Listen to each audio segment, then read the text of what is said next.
there YouTubers, Mike Borders, the Mike Borders channel. Today we're working on a reverse osmosis system, and we are going to go over the sanitation process of the entire system in this video.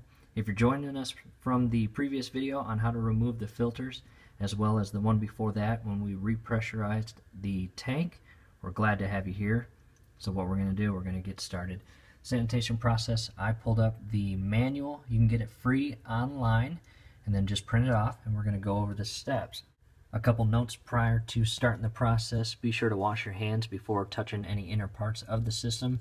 And caution, before sanitizing, be sure to remove all cartridges. And this is because chlorine will destroy the reverse osmosis membrane cartridge. And that's not good because that is a pricey cartridge. Step 2, fill an empty canister labeled sanitation canister. And we went out and we bought a 3-pack, and they're all the same. You don't have to worry about which one goes on first. They're all the same. And what you're going to do, you are going to fill one of those canisters with water to 1 inch from the upper opening. At that point, you want to add 1 ounce or 2 tablespoons of ordinary household bleach. You're going to install that canister in the pre-filter position. First, I recommend putting on latex gloves or plastic gloves. I got the first canister. I filled it with water up to 1 inch. Set that aside. And I've got 1 tablespoon, so it needs 2 tablespoons to make 1 ounce. And again, I would recommend wearing gloves and eye protection. I'm going to pour the first little bit inside, and you'll do that a second time.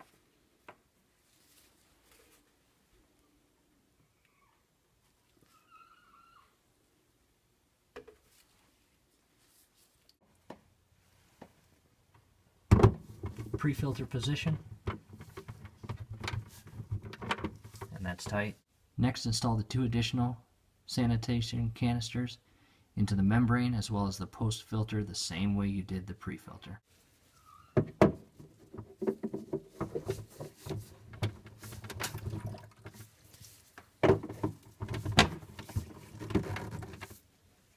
Next step, turn on water supply. Turn on faucet until water begins to flow from that faucet. As soon as water comes out of that faucet, you want to turn it off and allow the system to fill for 10 minutes. There we go. And you can hear it flow. It's in line with the pipe.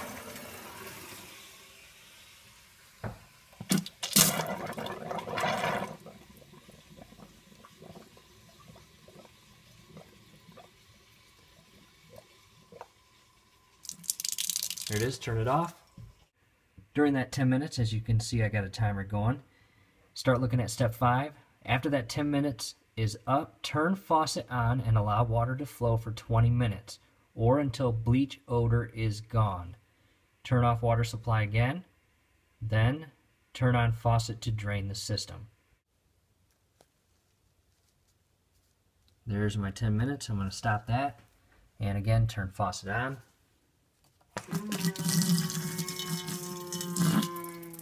And I'm going to let that run again for 20 minutes and verify that that bleach odor goes away.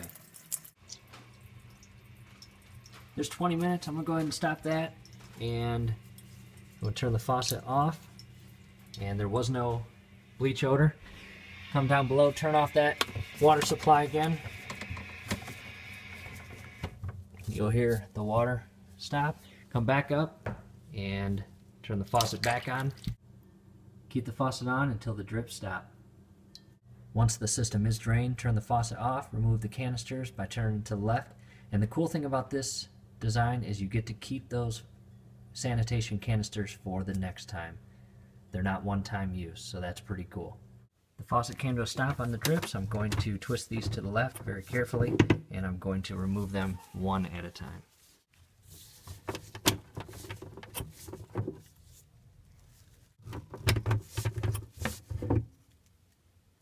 At this point, you're going to hop back to page 18, and it's time to put on the new filters as well as the membrane.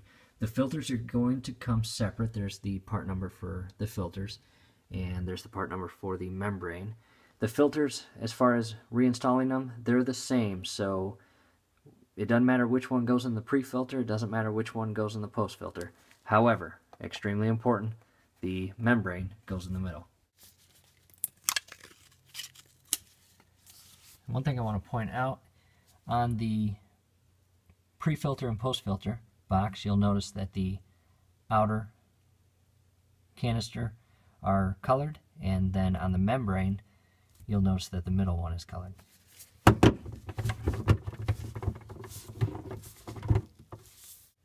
Next is the membrane, and the membrane cartridge will come in a plastic seal, and then there's a flow restrictor, as you can see here, and I'll show you next what to do with that. You'll notice 4 lines coming out. One is back here, the other 2 on the other side, and then there's a different color. There's a black one. That is your drain line. You're going to remove it by pushing up on the outer ring here with one hand and then removing the black drain line with the other. After removing the drain line, it might leak a little bit, so go ahead and grab a container, and you may or may not need pliers to get this little collector out. This one's kind of dirty. And the new one comes rubber band to the new canister, so just go ahead and install the new one carefully. You don't want to pry this in with pliers, just by hand, okay? That's what it looks like properly seated. Drain line reconnected and secure.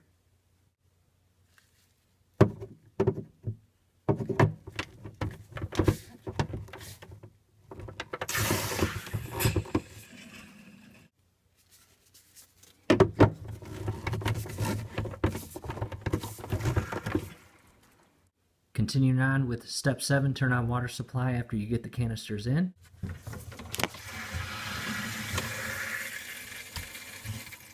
After the water is back on, you're going to wait, a couple hours. It could take up to 4. I'm just going to let it sit overnight. Step 8, remove the battery tray and replace the battery, positive side up.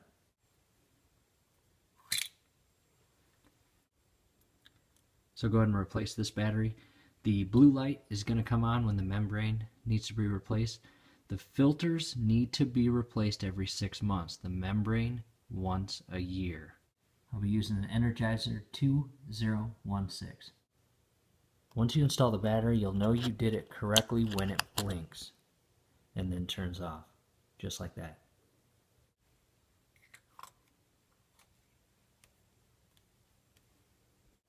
And if you have an ice maker connected to the system, now's the time to reconnect it. Now back to the samples of water that we took. On the far left is the tap water from the actual faucet here. In the middle is the water pre-filter membrane change, and then this is the final post-filter membrane change water. And we are going to grab our TDS meter, which is total dissolved solids. It's going to measure the amount of minerals and hard solids in your water. Prior to testing the water, it's recommended that you use the water that is post-filter and membrane change to rinse off the tip. That's going to give you the most accurate reading. First one I'm going to test is the tap water. Okay, and as you can see here, 213 parts per million. Okay, ppm. And next I'm going to rinse off the tip of the meter, and I will test the pre-filter membrane water.